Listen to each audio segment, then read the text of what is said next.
right, and welcome to the Courtenay Turner podcast. I'm your host, Courtenay, and I'm super passionate about moving and thinking. On this show, we are going to dive into all things health, fitness, personal development, lifestyle, and political sociocultural. I've always been fascinated by people, and I love learning from the experiences and stories of others. This has been a treat for me, and I hope this is enjoyable and useful for you. As always, if you have any questions, comments, or any way that I can make this a better experience for you, please don't hesitate to reach out. Hello, welcome to the Courtenay Turner podcast, and I'm here today with Kate Johnson, known as Nurse Kate. How are you doing today? Hey, I'm good. Thanks for having me. How are you? I'm doing well. Thanks for joining.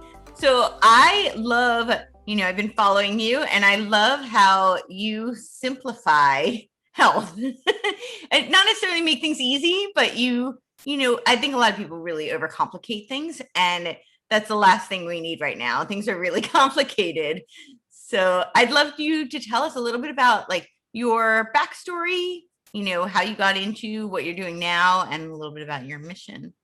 Absolutely. So I am a registered nurse, and for the first 7 years of my career, I worked in critical care in a trauma center in Washington, D.C., and I took care of the sickest of sick patients, people who they're because of a trauma that occurred to them or because of some kind of catastrophic thing that happened to them, and like a massive stroke or heart attack or that kind of thing. And the one thing that I really took away from all of my time in critical care was if you nail the preventative health pieces of your life, the chances that you end up in that situation are significantly less. And so I really started to focus on like, what are those preventative health pieces? What does that mean? What does that look like? Because there's so much noise out there. There's so many messages that, buy this thing, do that thing. This is the only way to do it. Blah. And it's so confusing. And that's just not the reality. The reality is like, you need to do a few basic things and make them your habits. And if you do those basic things, you're off to a great start. That's awesome. So where would you tell people to start with some of those basic things? I kind of have like a motto that I use, 15 minutes of movement. Mm-hmm. So Americans tend to live pretty sedentary lives in general. So I encourage everybody to do 15 minutes of intentional movement every day, ideally outside, because sunshine has such a positive impact on our health too. But just get up and do 15 minutes of something. If it's a walk, that's amazing. If it's a bike ride or jump roping or a run or swimming, whatever, just do 15 minutes of something. Right. And the really amazing thing is when you start with 15 minutes of something, those 15 minutes start to grow. And all of a sudden you're doing 30 and then 45. And then, now you have a habit of every day going out for an hour-long walk. Right. People really underestimate walking. And I find this even with athletes, I come from that world very much, an aerial acrobat, CrossFit, I was coaching. And I find that, there does need to be a balance, even for like very hardcore athletes. They underestimate the power of walking for, restorative benefits, for meditation, and even as, exercise, although I call it more movement. I like that you use the term movement because I think people get very boxed into, I have to perform, like exercise, and it's got to meet certain numbers, and yeah. Absolutely. I think because the fitness world and the wellness world are kind of melded together in our understanding. The fitness world is not the wellness world, and we sometimes need to decouple them a little bit. That like, it's great if you want to be an athlete. Like I personally have fitness goals that I work for. Yeah. Personal. Right now I'm like working towards hitting a 6:30 minute mile. Amazing. And that's my personal fitness goal, but that's not my wellness goal. That my wellness goal is to walk every day. Right. And like, those are two different things. I love that distinction. Yeah, I think that's so important. I think a lot of people don't distinguish that at all. I think you're right. They get very coupled together. Yeah, I think it's easier for our brains to process them like Mhm. as the same thing, Yeah. but they're not. No. And if we start to understand them as like fitness goals, maybe even tied more closely in with aesthetic goals and things like that. Wellness goals are more about like your insides. The way I see it is like it's Sure. about your insides, um, and how everything looks on the inside instead of what the outside looks like. Outside. Totally. So what would you say about, like, I know where a lot of people are very hyper focused on, the current situation. And there's a lot of fear. The media has done a really good job of making everybody totally terrified on all sides, I think, of everything. Right. What would you say? So I think, there's a couple of things that are really important right now. Like in terms of wellness, I think that people do need to take care of their mental health, which I think is tied to their physical health, um, and their emotional health. And then there are some, I guess, specific markers that I think people need to address that would be helpful, right? Could you address some of that? Yeah, on both. Yeah, absolutely.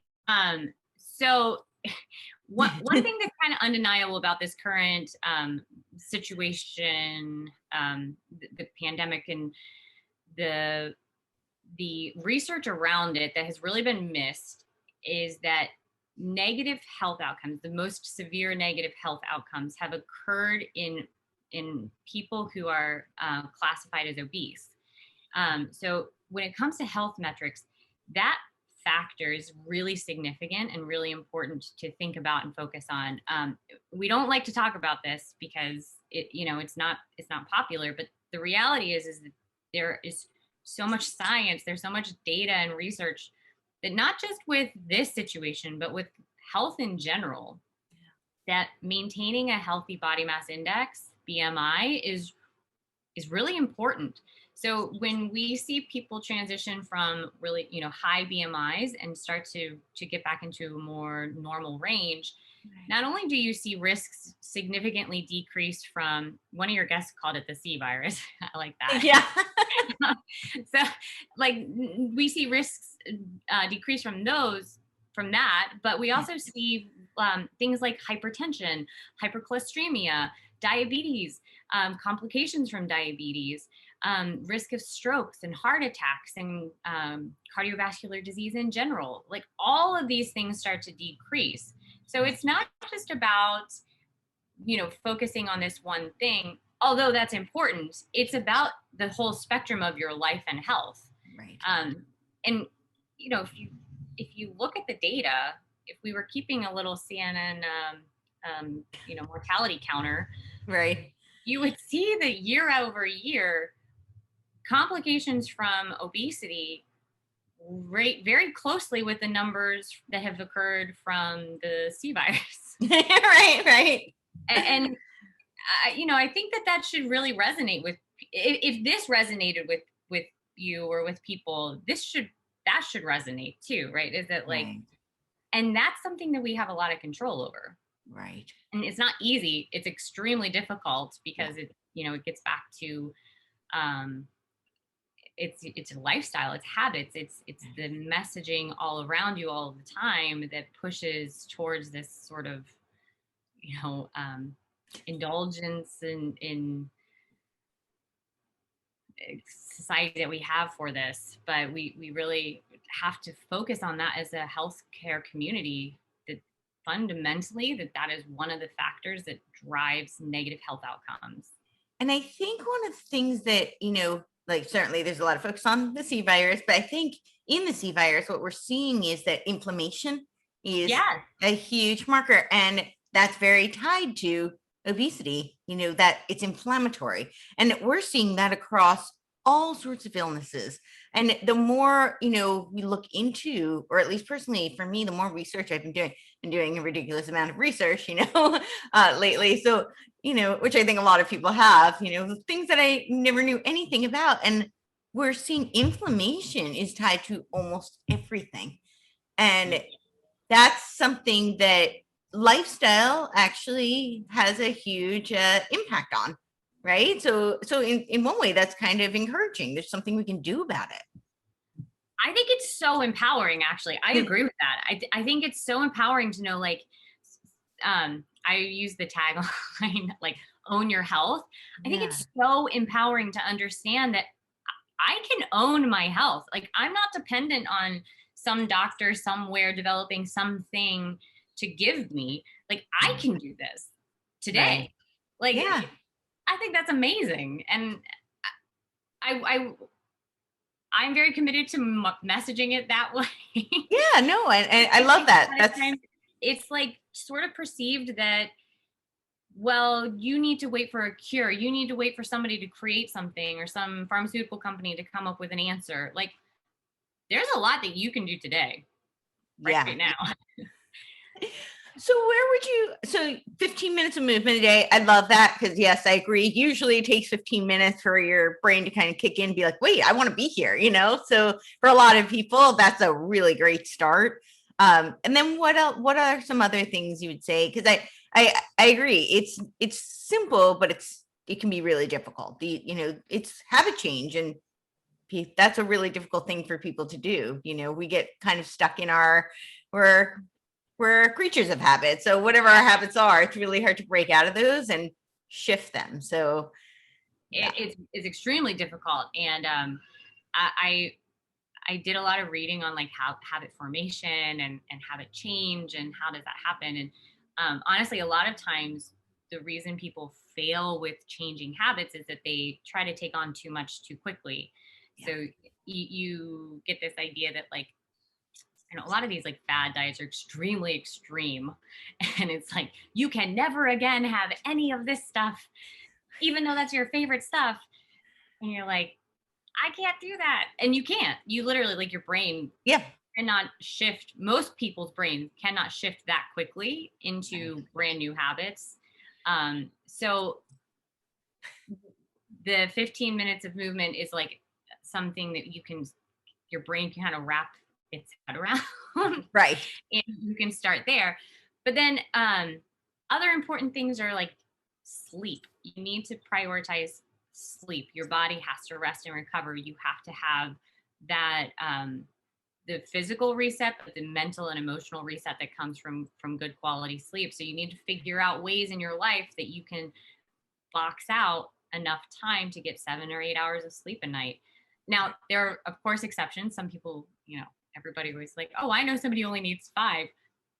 Okay, there are exceptions to every rule, but most people need 7 to 8 hours of sleep.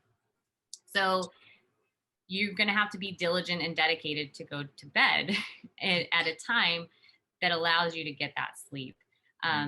Sleep hygiene is really important, like what you do around your sleep. And actually, movement plays into good quality sleep, especially if you're getting outside in some sunshine. The sunshine helps regulate your circadian rhythm, helps your brain and your body produce the chemicals, the hormones that you need to put you to sleep and help you stay asleep. Plus the melanin, you get the melanin from the sun, and then that affects your cortisol awakening response. Yeah. And so you, like, need and exercise, actually, movement literally helps burn energy, which helps your body, like, ask for rest, right? Like, helps you require that rest. But then you also, of course, have to fuel yourself. So these extreme, fad diets, I'm so not a fan of.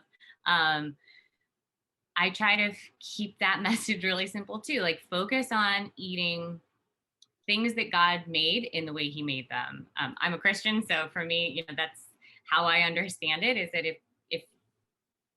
if God made it from the ground or from an animal, that's a good thing to choose. If we've done a lot of processing to that, then, like, those should be our limited thing. Now, you can't have them, right? But the majority of your diet should come from things that God made in the way He made them, as much as possible. Right. And then, of course, drink your water. Always. Yeah. Yeah. I call myself an alcoholic. And so, Yeah, I actually sometimes can drink too much water. It's like one of my like stress things, and it has been since I was a kid. And like I don't know, it's like something to do. It's a distraction, but but I'm so surprised at few how little water most people drink. That's always been fascinating to me. It's I'm a always surprised when people say they don't like water. I'm like, how could you not? Like, it's like the best thing in the world. yeah, I yeah. actually worked with a doctor who like asked me to get tested for diabetes insipidus because she was I like, you have drink to. an absurd amount of water. Like there must be something wrong. There's nothing wrong with me. It's Just you just like like no, water. I have to actually. I think I was tested for like Cushing's and yeah, diabetes insipidus, a bunch of those in the adrenal, Yeah. yeah, category. They were like, you're drinking too much water. Like, actually, no, I just like water. But you can overdo it. I mean, and that can lead to hypernatremia. Yeah. Yeah. So, with everything, balance. So which is another reason I love your approach, because that's really what it is. It's about balance. Because I think people do, and especially when you are being bombarded with fear messages, everybody runs to like the extreme. Well, I have to fix things now, and Right. that just sets up a cycle. Also, more fear, and that psychologically, that's not going to do beneficial things. So, No, I think what we've done, what I mean, what the mainstream media has done with fear mongering yeah, is shameful and despicable. And I'm so sad to see the way that they have treated Americans, like yeah, kind of preying on the deepest vulnerabilities that Americans tend to have. And it really has been awful to watch. Instead of creating a message of empowering people and like there was a moment when this was really scary because nobody really knew what was going on and we didn't really understand it. But that moment passed pretty quickly, actually.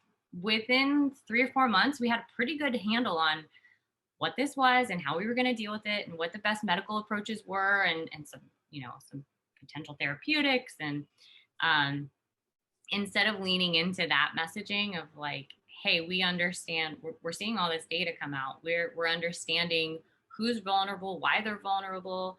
And here's what instead of spending the next year bunkered down, breathing back your own germs, like let's work on some foundational health habits that can help protect you in the future from maybe something else that will pop up.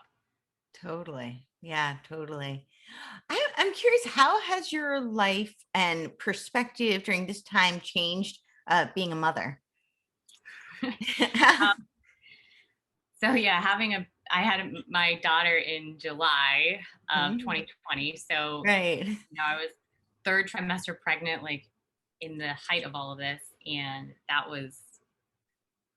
it was so crazy because like life was already about to change forever. Right. And now like added that on top of it was so, I don't know, just thinking back, it was so much more stressful, I think, than I even realized at the time. Sure. Um, In the time you're in fight or flight, you're just dealing with it. yeah, Yeah. but my perspective has really changed in that I think that the messaging we give to parents in the health community and like to children has some flaws because we tend to set children up with bad habits from the start and then ask them later in life to change those habits instead of maybe working on establishing good habits from the start. Yeah. So like maybe instead of leaning into some of the like hyper processed foods that we tend to give kids and foods that are marketed and created for kids are like full of sugars and full of artificial colors and artificial flavors um they're easy, they're convenient, and I give my daughter some of those products Sure. for convenience, but again it's the majority of what she's learning as habits should be foundational things that she can keep forever, not something that I'm going to have to ask her to change when she's 22 and dealing with obesity or something. So Right. Right. I think I think that was a part that until I became a parent, I never really saw that. I didn't really understand that at all because I never looked at baby food. right, right. Yeah. Why would you? Yeah. No. Most of us don't look at baby food, right? Yeah. But it's really shocking when you start to look at what's in baby food. It's Some of it, yeah. really surprised. I mean, honestly, like everything from like yogurt sticks. They make these like little like yogurt tubes. Yeah. Yeah, yeah. Like they could be high quality, good Sure. quality, like Greek yogurts, Sure. but they're usually not. They're usually like sugar water with some milk, essentially. Like Wow. Yeah. there, there's just a lot out there that is designed to. I mean, it's kind of designed to make kids set kids up to be failures when it comes to learning healthy habits. Sure. Um, and I don't blame parents at all for this, by the way, because most parents don't know. Like they don't have the foundational understanding either. Yeah. Um, and so they're doing the best that they can. And when you see all these things that are marketed to kids, Yeah. why would that not be a good option? Right. Right.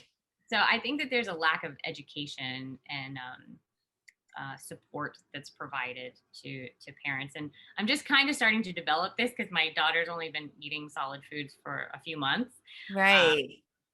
but that's my initial take, I guess. Yeah, no, and I think that's really interesting. I'm curious what you think can be done about it because I personally think in general education is a huge problem in this country right now. I wouldn't say right now. I think that's been laying the groundwork for a pretty long time, but I think it's one of the things that maybe one of the silver linings of some of the lockdowns is that I think a lot of parents are starting to realize what's happening in the education system and that maybe it's not the best place for their kids.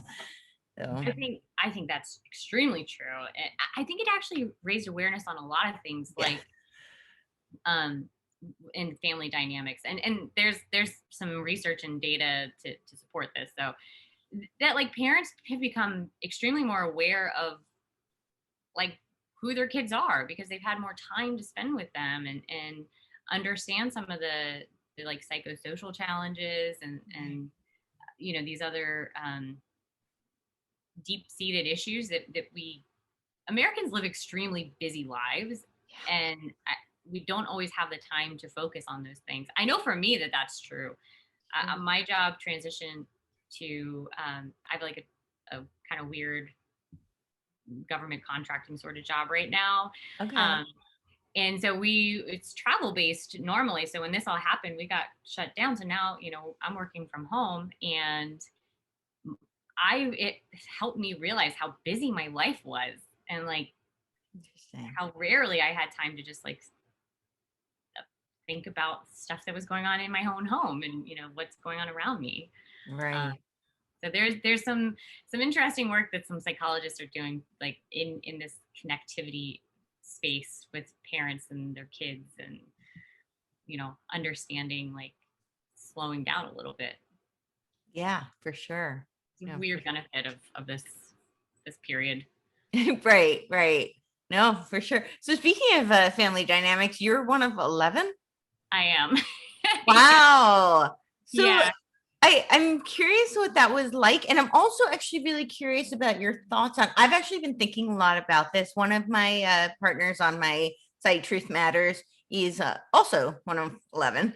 And yeah, and I recently spent some time, we did an event in Utah, and I recently spent some time with some of her family members, and all of them were talking about like their friends who were one of like 12, and I think the smallest group was like one of 6, and so far into me I'm one of 2, and my family, even my extended family, it's smaller, and I certainly I think it's less common these days to come from such big families, and I have a lot of theories on that, and I'm not so sure that it's beneficial. Actually, I think that there's a lot of benefit to you having these big families, and from a psychological, sociological, from many perspectives, I actually think there's a lot of benefits. So I'm curious your thoughts on that. And, from your personal experience, from, the sociological, and then, in your own personal, what are your plans? Yeah. Yeah, yeah. So big families, coming from a big family is the best. Absolutely. I mean, I think that the dynamics that develop when you come from a big family are kind of unique, because the sense of security that you grow up with when you have a big family um, is kind of different, because you grow up with this like understanding that people got your back all the time. And I know people who come from small families have that too, but like Sure. it really runs deep when you have this whole tribe of people who are with you. Where are you in the order? Sorry. So I'm number 4. I'm the Okay. oldest girl. So in big families, you also get this kind of like you have multiple oldest kids. So my family's broken out. We have 3 boys, then 4 girls, then 4 boys. So my oldest brother, me, and then the oldest of the little boys, we're all very much oldest kids. Sure. And then like the dynamics fall out, as it goes. So I think that's one thing that's kind of unique and different, is like we even as adults really rely on each other, and we've quite tight knit. But a lot of the big families that I grew up with, and similar to what your friend sounds like, uh, every family that I grew up with was like a big family. So it was like weird when somebody had only a couple of siblings, or maybe was an only child. That was the exception. Right. Um, but yeah, so for us, I got married kind of late, and then it took us a little while to have our first daughter. So we are open to as many kids as God will give us, but I'm 33, so I don't think I'm not gonna have a big family probably. But I have a sister who's expecting her 6th right now, and she is 4 years younger than me. So at 29, she's having her 6th baby. So she's going to outpace my parent. Wow. Yeah. That's crazy. Yeah. Wow. It's amazing.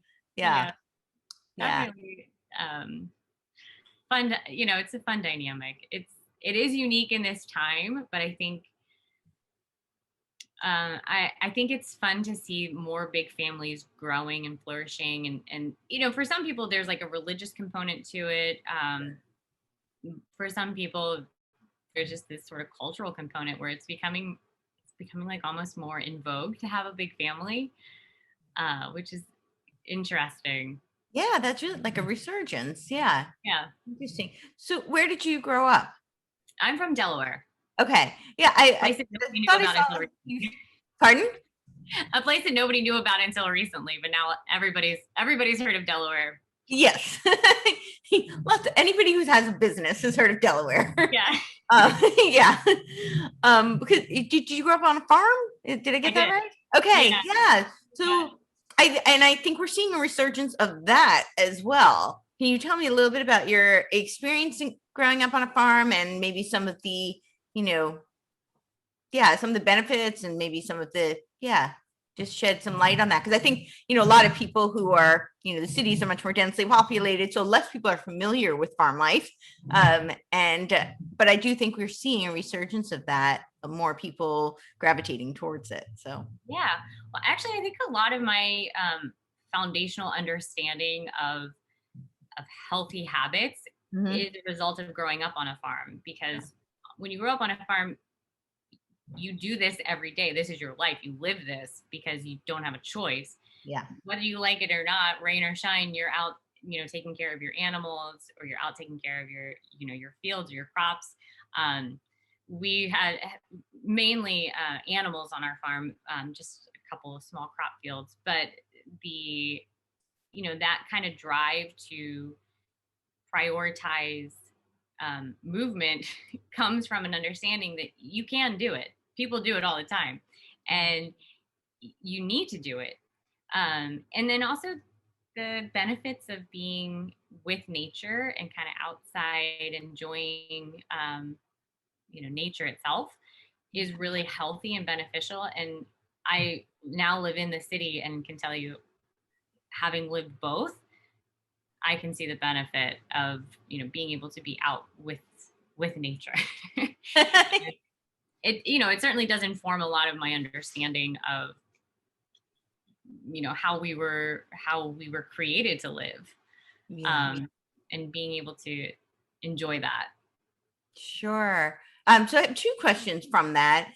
One is, how could people who do live like city lives incorporate some of, that more holistic farming type lifestyle? How could they take some of the benefits of that and incorporate it into their busy city life? And then the second question is just more personal. So you're in the process of moving, and are you going to be in a more city environment, or would you, take some of your roots with you? Yeah. So for me, it has looked like being kind of desperate to have a little bit of that farm life. I live on Capitol Hill in a row house, but when we bought this house, I had this little tiny plot of grass out front, so I put in a vegetable garden.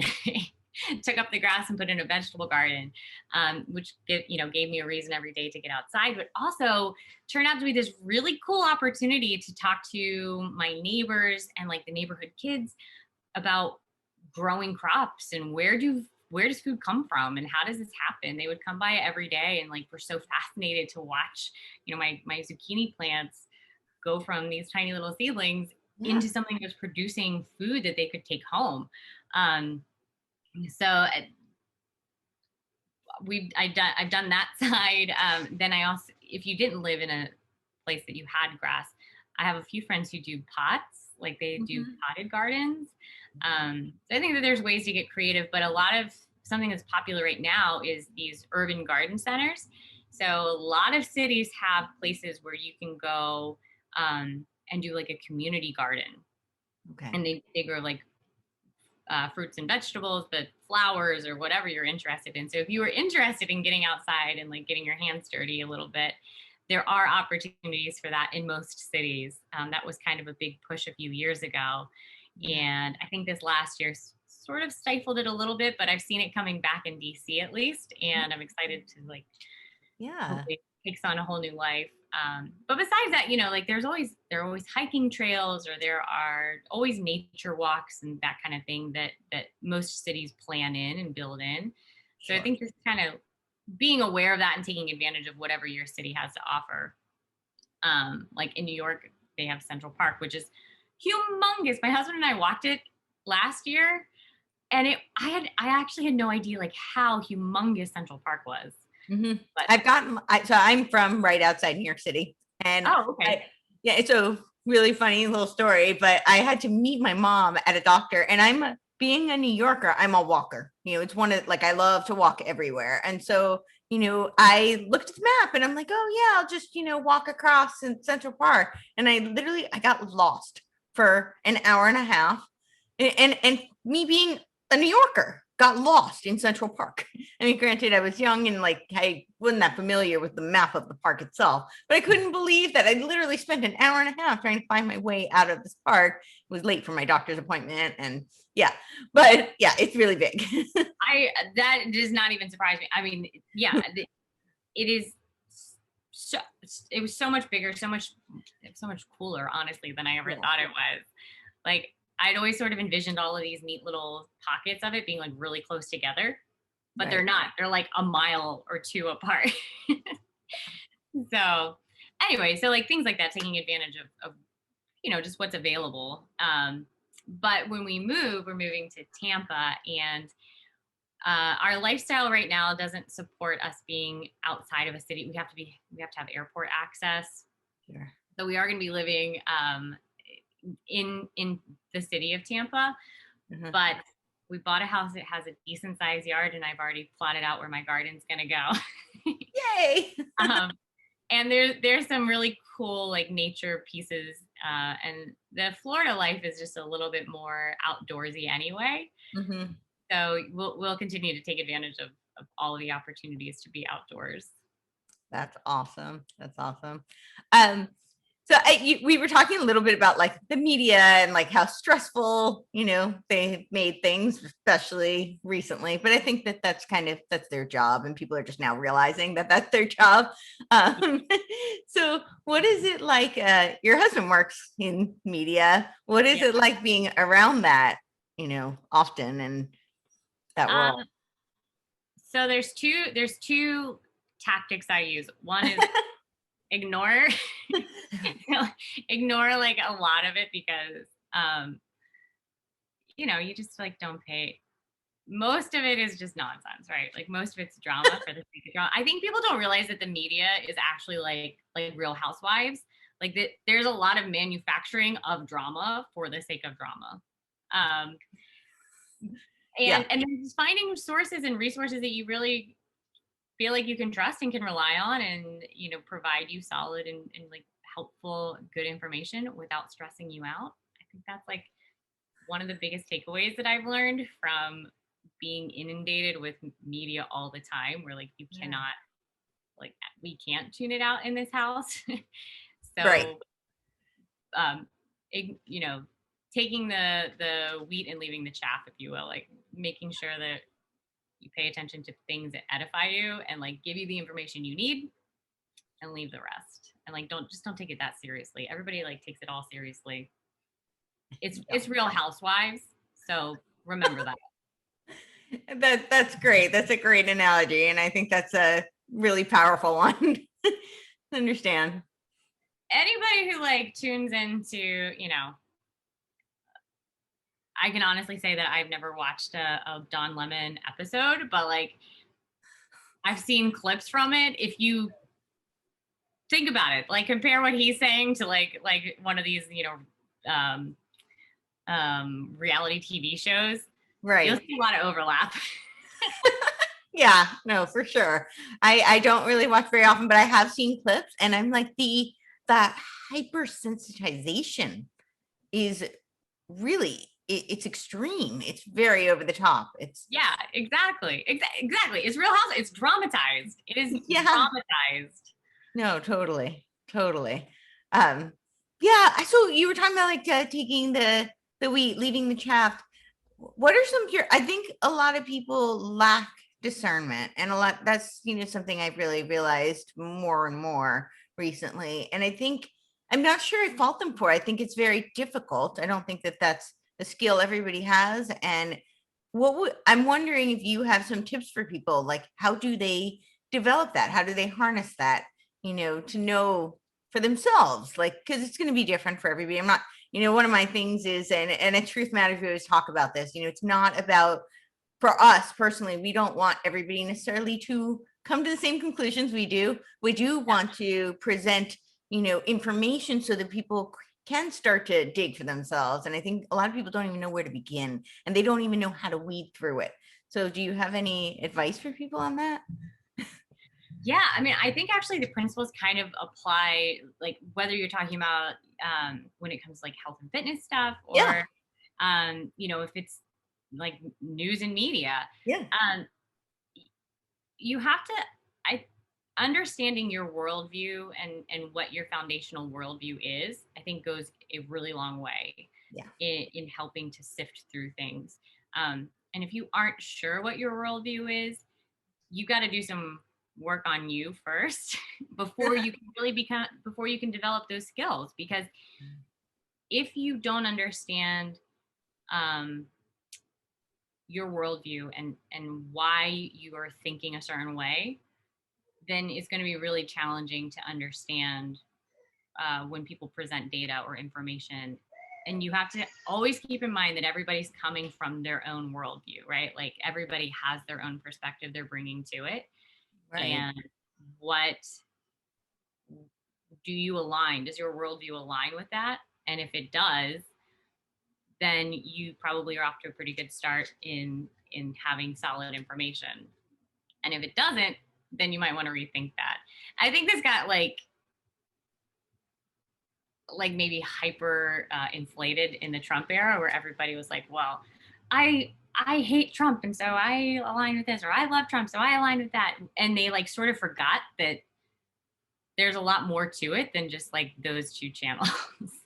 Yeah. Like, we're actually learning that lesson right now, currently, in real time with this like origin situation, that you have all these commentators in the news out there saying, well, Trump said that it came from China, from the Wuhan lab. So we immediately dismissed it out of hand. Right. And they're admitting this full on without ever yeah. like, saying like, actually, there was a really important piece that we missed in this conversation, which was like, is it true? Right. That should have been the question. Right. Not like who said it, but is it true? Is it true? Right. That might be a little bit more important than who said it. Yeah. And I think the other really important lesson is that with all this suppression of information, it's so hard for people to, if we can't find out what is true, we have no hope in helping people, because Right. regardless of whether it, whether that's true or it's not true, is actually pretty important to dealing with. If it's something that came from nature, then our protocols for treating people might be different than if it didn't. And that's an important distinction for people who are actually in the healthcare industry, for nurses and doctors and researchers and scientists. I think they need to know that, because they need to know what they're dealing with. And I think for me personally, one of the things that upsets me so much with all this suppression of the truth is that regardless of what actually happened, what maybe a better way of putting it is, regardless of where the blame lies, and not to say that I don't think people should have, onus of that. I do very much so. I believe in justice, but when you keep suppressing it, when you keep pointing fingers instead of letting the truth arise, then we can't deal with what we're dealing with. We don't know what we're dealing with. And then how can we help people? And I think that's even, like with, whether we're talking about the C virus or whether we're talking about these prophylactic treatments that they're, injecting people with, you can like it, you can not like it, you can choose you want to do it. But if we don't really know what's in it, and if we don't know, and if we're not honest about the damage that might be done, how are we going to help people who have been harmed? Right? That's actually one thing that like really drives me crazy with not just this, but like with all with all of vaccine protocols and everything, is this like this weird denial that vaccine injury is a thing. That doesn't mean that they're not valuable. Like, it doesn't mean that would prevent me from making a choice to do it. Right. But it means that I want to understand, just like when I get into my car, I understand that I'm assuming a risk, because Right. I can read accident reports and I can see, what happens when I assume this risk. So like, let's talk about assuming the risk. What is the risk? And then you can also know what things you can do to mitigate that risk. Right. Exactly. And I think that's what's so important. So what? Yeah, like I wear my seatbelt, and like, so how there are things that you can do to help protect yourself. Yes. And that doesn't mean you're a denier of anything. It means that you're informed. Yes. But there's a lot of dumbing down that happens in general. This assumption that like people can't or won't or whatever understand. So we love to create these all or nothing camps where it's like you're either with us or you're against us, and that's just not true most of the time. Most people just want to understand, so that they can make an informed decision. So I'm seeing a new trend that is actually quite mystifying and a little disturbing to me, talking about people being like one camp versus the other camp. I don't know if you've seen this or you're familiar with this, but there's, have you heard of like germ theory versus terrain theory? Oh yeah. Right.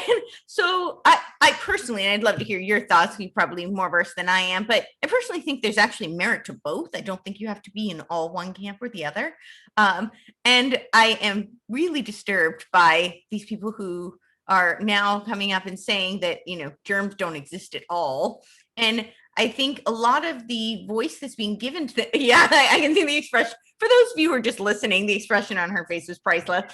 But I think that some of the reason they've been given a voice happens to be because of some of the, falsehoods around this current C virus that maybe not so much a virus, maybe has more to do with things that are synthetic.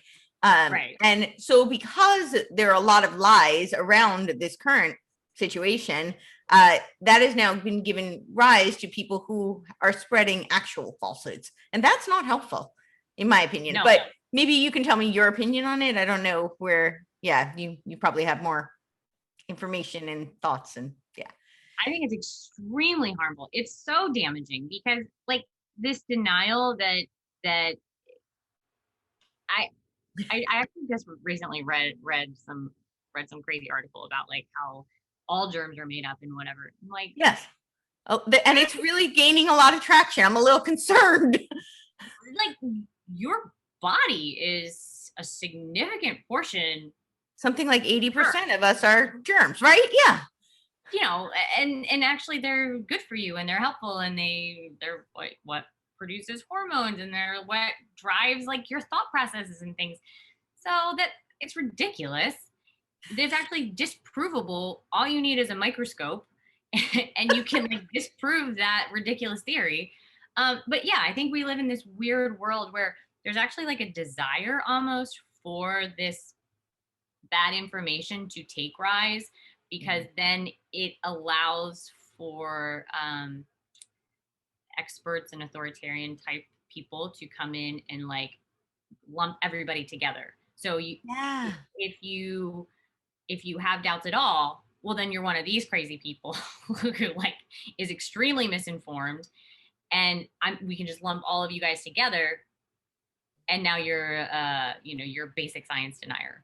And you watch them play this game over and over again, and it's really disturbing. And it's intentional. It's intentional to give voice to these really fringe ideas and this stuff that's obviously not true, so that you can create these like camps. That they have the ability to then lump everybody together and say like you're either all or nothing, and obviously you're one of the crazies. Right.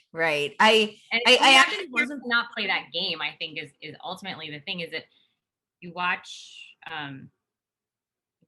people fall into this trap of playing the game.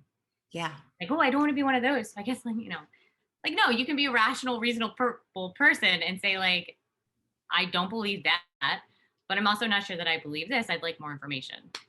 Yes. Yeah. I'm actually pretty new to this whole, the world of germ deniers. And then, so a lot of these people who were germ deniers, well, you have to learn about terrain theory. And so I did some digging. I'm a rabbit hole girl. So, you just hand me a bag of carrots and I go deep down. Yeah. But so I really did a lot of digging on it, and there's a lot of merit to terrain theory. Absolutely. Why shouldn't we build our internal health? And, and germs are actually a part of that, our microbiome, and we can do lots of things to build beneficial germs, get into gardening, get into the soil that actually is beneficial for our microbiome. I was like, this is empowering. That doesn't mean germs don't exist. And what really disturbed me was that, so I recently stumbled upon, I guess there's a guy who denied that germ measles exist. And so a lot of people were like, yeah, are you not familiar with this research? I didn't hear that, no. Dr. Stephen Lanka. And so this was very personal to me. So I was actually very kind of traumatized by it. I was like, so I don't know how much you know about my personal story, but I was born with congenital rubella. Yeah. So I'm like, well, would they like to explain what happened to me? Because if they have an alternative solution, and then maybe there's a key to some sort of cure for me, because if that's not what happened to me, then I'd like to know what did, So yeah. I went really deep down this rabbit hole, and it was very, very disturbing. But the more disturbing thing was that he was given so much credit, and it was, it was in Germany, so it was not, here, but it shows the power of the court system, because essentially he set up this paradigm where, he's like, okay, well, I'll offer, an award to anybody who can prove that, it doesn't exist, that it does exist. And of course, somebody did. And he's like, well, I don't like any of those. So on a formality, he was granted, the winner of the case. And that to me is, this is crazy. yeah, you're gonna have to look it up. It's really astounding to me, but I think it shows where so much of politics and actual science and people's personal health is all being conflated. It's all in this weird very like confusing milieu for people who are not versed in either one.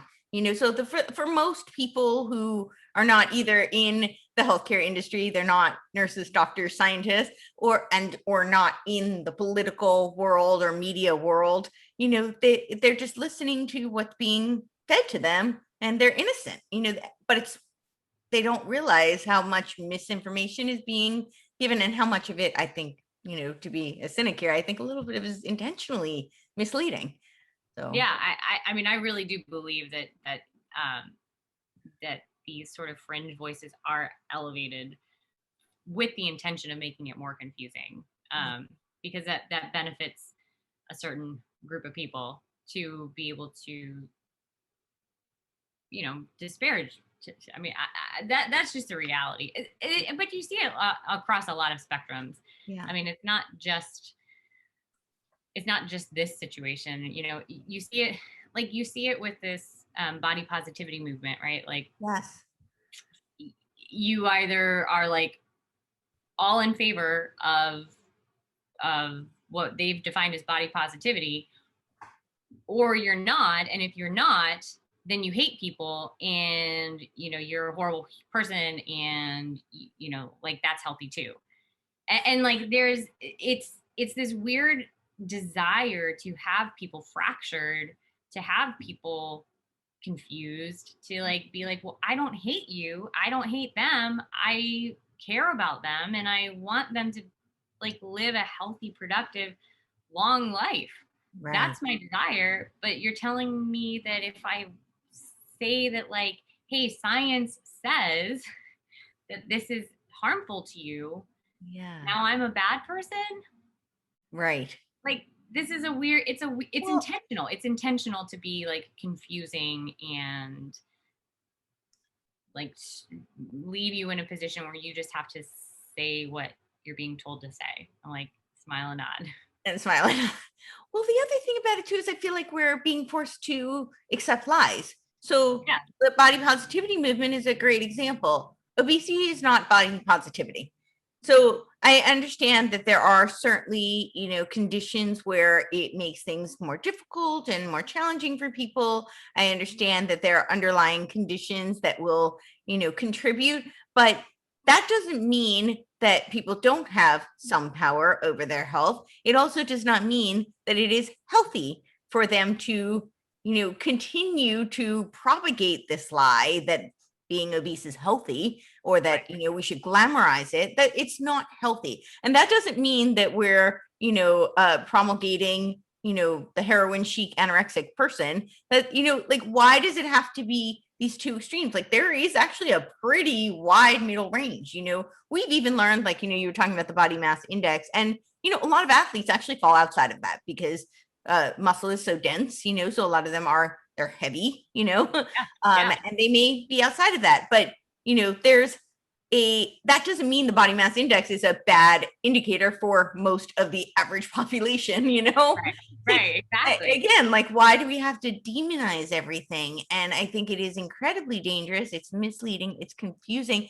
And again, with all of I so believe that, our mental wellness is a huge part of our health. And for people to be forced to accept lies that's traumatizing, because it disrupts your internal compass. Well, there's something that's actually kind of nefarious too about like the body positivity movement, and that's that people's bodies themselves typically tell them, like, I don't feel great, I don't feel good, my joints hurt, my stomach doesn't, like, my intestines aren't functioning correctly, I feel foggy headed, I'm tired all the time, I'm like literally not thriving. Yeah. But then I'm getting told that, like, if I think that, like, I want to make changes, then like I hate myself or I'm bad or like that's not like I shouldn't want to do that. Like Adele had this, you know, kind of transformative moment Yeah. a few years ago. Um, and she said, like, I didn't do this for any of you. I did this for me because I didn't feel good. Right. But she got attacked for you know losing some weight and like really owning her health and like, taking control. And I think that's really it's terrible. It's Yeah. terrible to see that happen because to me, body positivity has literally nothing to do with what you look like or how much you weigh or what the scale says. Body positivity has to do with loving yourself enough to take care of yourself Right. and to do what's good for you. And not just you, like this is actually the other thing I guess about becoming a parent is that I now realize that every minute that I spend investing in my health is a minute that I spend investing in my family too, because I'm able to be my best self for them when I feel good, when I'm rested, when I have energy, when I'm not like bogged down with, you know, having to take medications and go to the doctor, you know, all those kind of factors that come up if you're Yeah. not taking care of yourself. Um, and it's nefarious to make people believe that it's a bad thing to not want to be beholden to feeling bad. Right. Right. Right. And very confusing. I mean, Very confusing, right? why should anybody think that they should want to feel bad? And yeah. It really doesn't, it does not make any sense. Honestly, it doesn't make any sense when you um and again, like people's bodies themselves tell them, right? Like your body tells So you to I'm curious, what are some things that people, because I think people are being very disconnected from their bodies right now, from their intuition, from their bodies. What are some signs that you could tell people, you know, to tap into, to like if you're feeling this, if you know this is happening, this might be an indicator for you. yeah, absolutely. So one huge indicator is people feel tired, lethargic, or like foggy headed is a pretty common descriptor. Yeah. Um, so if you're feeling like that, then you probably have some fundamental issues that you can work on. Like moving helps clear your head. Literally, there's some chemical processes that happen in your brain that help you function better. But also basic things like when you move, you get a burst of oxygen supply that literally helps clear everything out. It helps your internal organs function better. It helps your gut move. That's another huge thing is if you have kind of chronic bloating and stomach pain and like issues with your belly, that's an indicator that you probably have some underlying things that you can work on. That's not normal, like to constantly feel bloated. It's common, but not normal. Right. Um, and so, Important you know, distinction. Yeah. yeah, um, you know, you might be dehydrated. If you're feeling both of those things, you know, increase your water supply. You may probably aren't getting enough fiber. You need to work on adding some whole fruits and vegetables into your diet. Some whole foods like fruits and vegetables into your diet, and you know, work on those basic things. If you're having these biofeedback indicators, Yeah. if you're not sleeping well, that's another indicator that you probably have some things going on, maybe hormonally. If you go to your doctor and you know, your blood sugars are out of whack, Right. you know, so I think biofeedback is something that we probably don't pay enough attention to. Like, how am I feeling? Do I feel good? Yeah. And if I don't feel good, then what am I going to do about it? And again, people way overcomplicate the what do I do about it. Yeah. So the go to the basics, look at your basic habits, look at your routines, and what you're doing to your body, because the chances are what you're doing to your body is what your body's giving back to you, and your body responds in kind. So, you know, people talk about their hormones all the time, like, oh, you know, it's my hormones are out of whack. Well, that's probably true. Right. It's actually probably true. but your hormones are a response to the messages that you ask your body to do. So your hormones are a direct response to what you're requesting. I'd love to talk a little bit about that, actually, because I think, yeah, people like to blame, especially women. And granted, we have much more complicated hormone mechanisms, and balance is much harder for us because we are cyclical. But I think a lot of women are like, oh, it's because of my hormones. And they it becomes almost like an excuse, as opposed to understanding that we actually have a lot of power, over how we can balance our own hormones. And it doesn't always require popping a pill or, yeah, external. Well, yeah. One of the unfortunate realities of the situation too is that if you go to your doctor and your doctor is able to identify that you do have a hormone imbalance, the prescription for most of them is diet and exercise and sleep. So that's the answer you're going to get anyway. So if you think it's your hormones, then start there. Like, you don't have to wait until a doctor finds the exact thing that's off balance, right, for you to start to do the thing that will probably correct it anyway. So right, you can start the process. It doesn't mean you can't go find out. It doesn't mean you can't go get testing done. I would encourage that, because I think knowledge is power. I think information helps you understand your own self and then make improvements and make positive changes.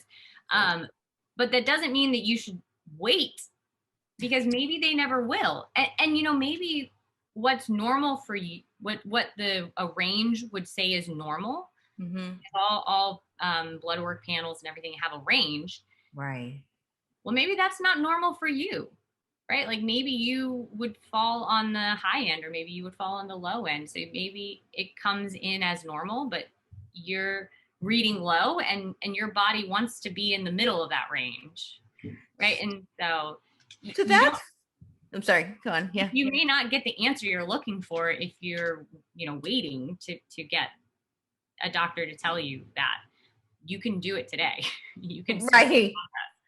So I'm actually curious a little bit about that, because, that is so true. We're all so unique. And what is, one of the primary things about health is that our bodies and they're amazing in this capacity. They want to find homeostasis, and they will do whatever they can, which is another reason why rushing, I think, to medicate symptoms is not always the best solution. I'm not saying that, it's never a solution, but oftentimes, you medicate and then your body's trying to rebound against that, because right. Yeah, right. So that's not, you're throwing your own body's healing and alignment mechanisms out of whack, further perpetuating this spiral. But I'm curious, when you look at some of these indicators or biomarkers that you may get in a test, because I agree, if if you don't test, you're just guessing. And while there's a lot we can do without testing, that's great information and feedback. But because we're all so unique, a lot of times we may not fall into those normal ranges, or we may fall on the periphery of those. And of course, most doctors' inclination is, well, then we have to treat that. And so I'm wondering, what are some guidelines you can give people for how do they look at those markers, and maybe not rush into, what are some things that to find out what is normal for them, I guess, is the overarching question I'm trying to ask. Yeah. So that's where biofeedback comes into play again, is like, do you feel good? Well, like, if you don't, and so simple, but people undermine that. Yeah, seriously, they really do. Like, that matters. Yeah. And then for women, things like, are you getting regular periods? Are you having issues with emotional control? Like, do you feel like I can tell you, after I had my baby, I never dealt with anxiety.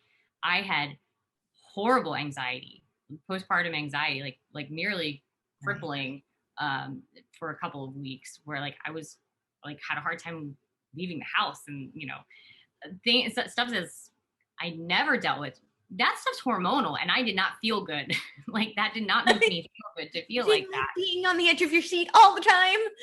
Yeah, I mean, like crying when the sun would set because another day was over, and that was another day that like my baby was growing, and like things that were so confusing, and I was feeling crazy for feeling like that, but I didn't feel good. So the I think a lot of times people are like, oh, well, that's just the way it is. Well, I didn't want to live like that. I didn't want to like have to spend the rest of my life feeling like that. Um, so I started to look at like, well, what can I do to fix the problem? Right. And if I'd gone and gotten tested, I bet you nothing would have been wrong. I bet you they wouldn't have been able to identify anything specifically. And maybe they would have put me on, like an SSRI or something. Right. But I knew for me that I needed to be moving, that like I needed to get outside and I needed to get in the sunshine and I needed to move my body. Um, and within a couple of weeks, I went from feeling like really bad to a lot better. And then hormonally, it was like cyclical for a little while when my body would cycle. I would start to have all these feelings again, but then it's just kind of like reframing things and putting it into, it's okay. This will pass. And stick with what you know you need to do to take care of yourself.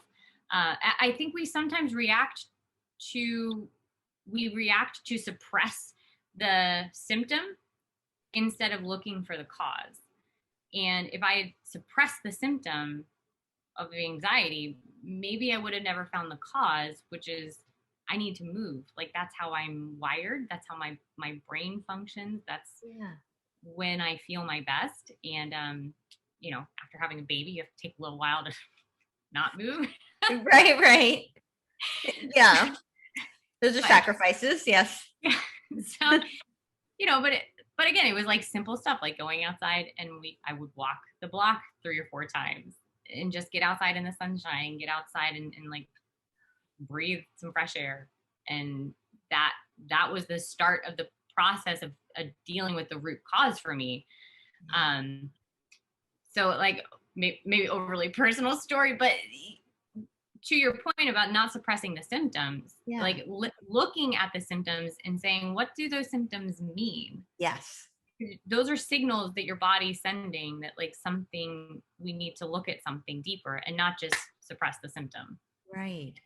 And anything obviously that has to do with like mental and emotional health is extremely unique, extremely personal.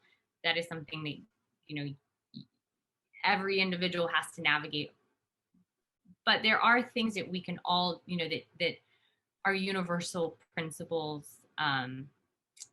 that are true, that like you should pay attention to how you feel. And do you feel good? And if you don't, let's look for the cause. Right. And what are the causes and what are things you can do to feel better? Right. Yeah.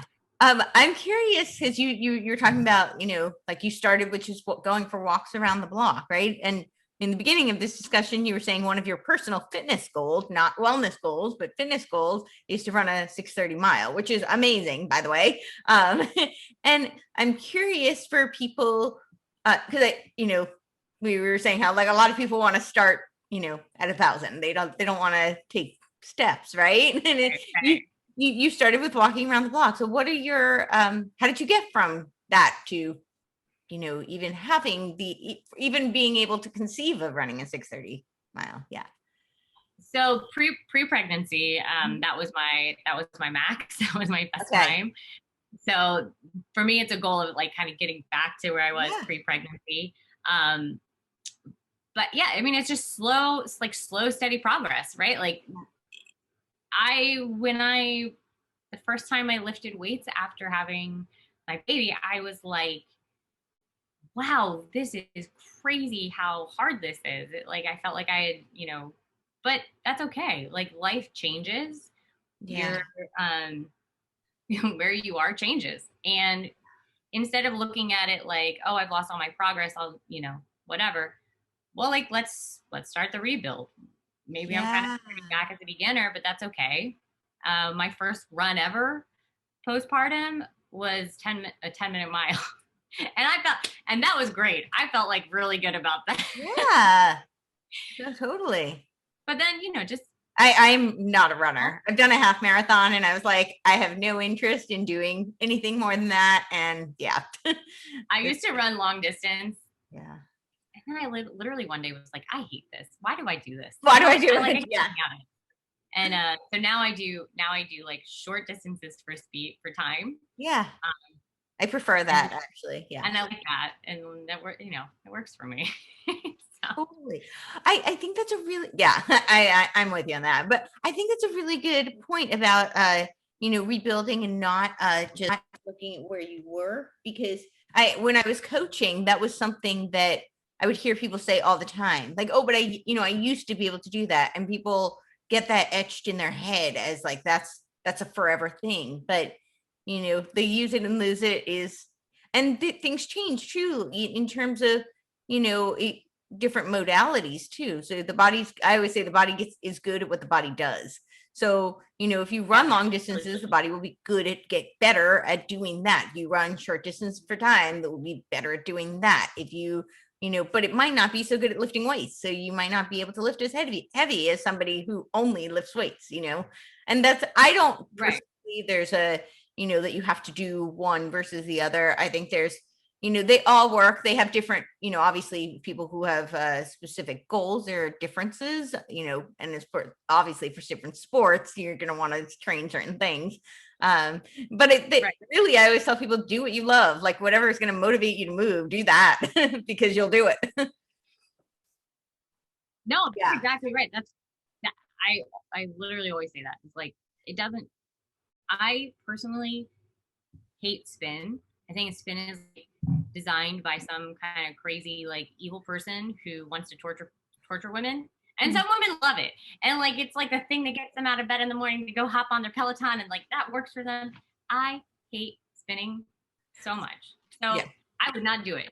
If you left it up to me to be in a spin class, it's not going to happen. So like, you have to do the thing that works for you. You have to like find a way that you like moving, and maybe like a community you like to be a part of, or something that motivates you, but also something that makes you like feel good, makes you feel better.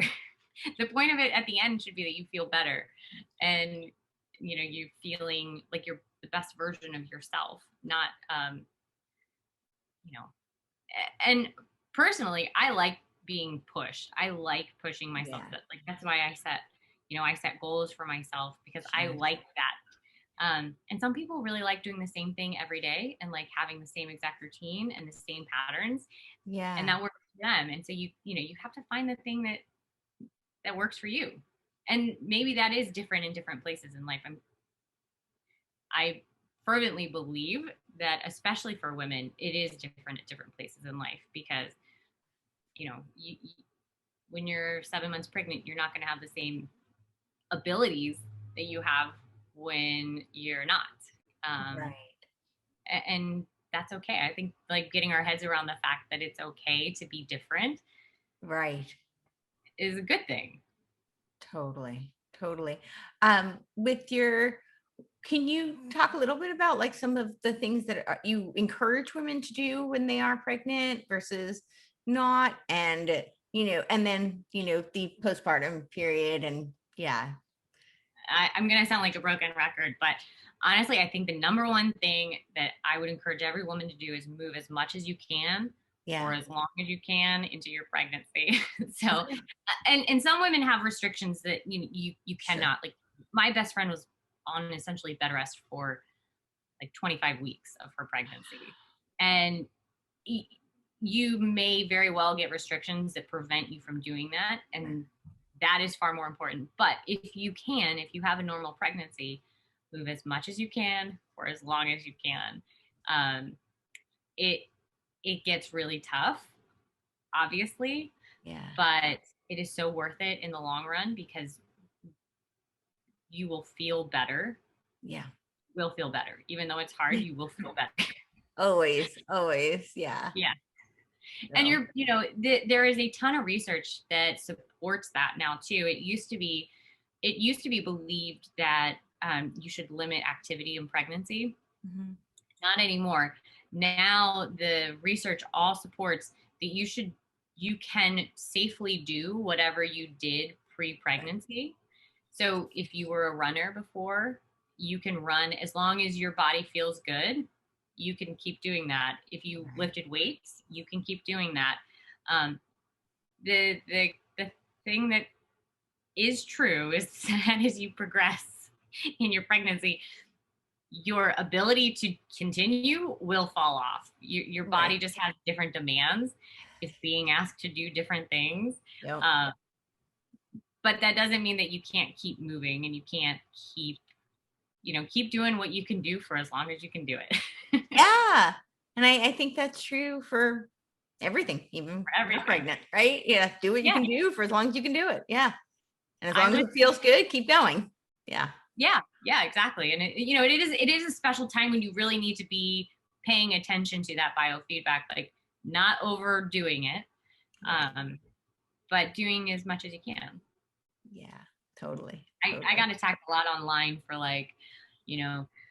caring more about my body than I did my baby and stuff like that. And I always after my daughter was born, I was like, joke's on you all. She weighed 8.5 pounds, was 21 inches. And they literally took photos of my placenta. The doctor did, because she was like, this is the most beautiful placenta I've ever seen. It was the weirdest thing anybody had ever seen to me. I was like, okay. Wow. You're like, but you were obviously really active.